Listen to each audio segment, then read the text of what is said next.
Kejadian Python adalah kejadian yang mengenaskan, yang paling membekas hingga sekarang.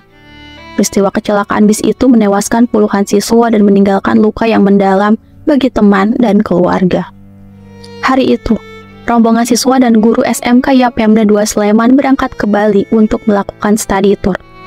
Study tour adalah program sekolah yang biasanya rutin dilakukan, sekaligus liburan. Tak ada yang aneh saat perjalanan berangkat dari Yogyakarta menuju Bali. Semuanya berjalan lancar hingga mereka sampai ke tempat tujuan. Selesai study tour pun mereka langsung bertolak pulang ke Yogyakarta.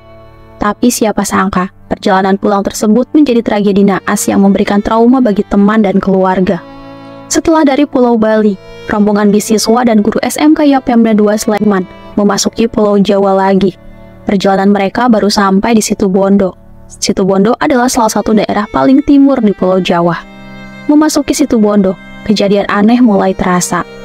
Kala itu, 3 rombongan bis melintasi jalan di daerah Banyu Glugur Python setelah azan Isya. Selama perjalanan, bis nomor 3 sering mengalami kendala, mulai dari kaca pecah sebanyak 2 kali hingga tersangkut listrik. Tapi tidak disangka, justru bis nomor 2 yang mengalami kecelakaan. Dari arah berlawanan, truk kontainer menabrak bis nomor 2. Truk tersebut ingin menyalip sehingga harus berpindah jalur. Sayangnya, bis nomor 2 tidak sempat menghindari truk karena kondisi jalan yang minim penerangan. Kecelakaan tragis itu masih berlanjut. Keadaan bis yang sudah tidak karuan kemudian diperparah dengan adanya hantaman truk tronton di bagian belakang bis.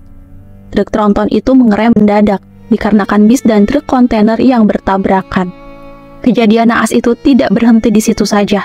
Solar yang dibawa truk kontainer merembes dan memicu percikan api. Semula api yang kecil menjadi api yang besar dan membakar seluruh badan bis. Para siswa dan guru tidak bisa keluar dari bis tersebut. Pintu depan terkunci akibat tabrakan dengan badan truk kontainer. Sementara itu, pintu belakang bis juga terhantam kuat setelah ditabrak truk tronton. 2 pintu bis tidak dapat dibuka sama sekali. Penumpang di dalamnya terjebak, sedangkan kobaran api kian membesar. Upaya pertolongan warga pun sia-sia. Mereka sudah berusaha membuka pintu bis dan memecahkan jendela agar para siswa dan guru bisa keluar. Tapi sayang, api lebih dulu membakar bis sekaligus penumpang di dalamnya. Selain itu, ledakan kecil pun terdengar. Bis nomor 2 dari rombongan SMK Yapemda 2 Sleman pun terbakar. Warga sekitar yang berusaha menolong akhirnya mundur karena takut terkena ledakan tersebut. Sedangkan para siswa dan guru terdengar saling menjerit meminta tolong. Hal yang paling miris adalah semua siswa dan guru di bis nomor 2 tewas terbakar. Kematian mereka menjadi kabar buruk bagi keluarga, teman, dan orang terdekat. Usai kecelakaan yang menimpa bis nomor 2 tersebut, beberapa pengendara di daerah Banyu Glugur membagikan cerita ganjil. Mereka beberapa kali melihat penampakan bis yang berhenti di pinggir jalan. Awalnya, bis yang mereka lihat seperti bis biasa, tapi ternyata mereka melihat sosok para siswa dengan tubuh gosong di dalam bis. Penampakan para siswa melihat ke arah pengendara dengan tatapan mereka yang kosong. Bangkai bis nomor 2 memang tidak langsung dievakuasi setelah kecelakaan. Bangkai bis tersebut sengaja dijadikan monumen. Di satu sisi, bangkai bis di pinggir jalan itu malah memberikan kesan ngeri yang bikin bergidik.